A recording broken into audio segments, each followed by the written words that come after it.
One of the American hostages still believed to be alive in Gaza is Edan Alexander. The New Jersey native was 19 and on patrol on the Gaza border when Hamas took him. He's not expected to be one of the first hostages released in this ceasefire deal. And ABC News spoke with Edan's father earlier today. Mixed feelings. Our son's name is not on the list of the first releases. The first phase of releases is purely humanitarian. Our understanding that the last hostage supposed to come out between now and 42 days from now. So we're really hopeful that it will happen for our family as well. We've been there, we've been so close before, even back in November of 2023, and so many times between then and now. Our story is not over yet. We have to see that's the next round of negotiations is starting as soon as possible, and not after 16 days of waiting. And everybody is coming out. So we have to sit tight and just be patient. But right now it feels like it's happening, and we are happy for everybody, and let's see. All right, Edan Alexander, thank you.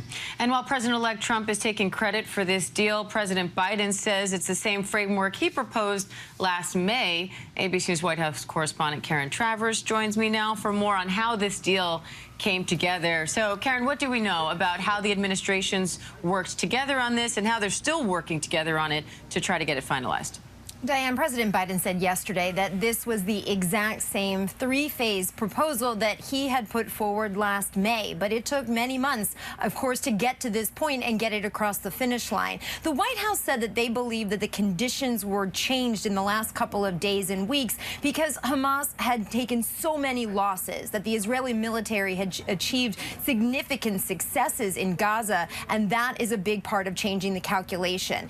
The administration brought the incoming Trump team into this conversation. President-elect Trump's envoy, Steve Witkoff, for the Middle East, he was a part of the conversations in Doha. He had a seat at the table with President Biden's Middle East envoy, Brett McGurk. And those conversations were very intense over the past couple of days to get to this point. President Biden said yesterday that this was an agreement that was developed and implemented during his administration, but the terms of it will now have to be carried out during the Trump administration after next week. So he said it was very important for his team to be speaking in one voice, that the United States was all working together and sending that message to allies and partners in the region. Diane, we also heard today from the White House that with the president-elect Donald Trump sending a strong sign of support for this agreement, that sent a very big message to the region, especially to Hamas. All right, Karen Travers, thank you.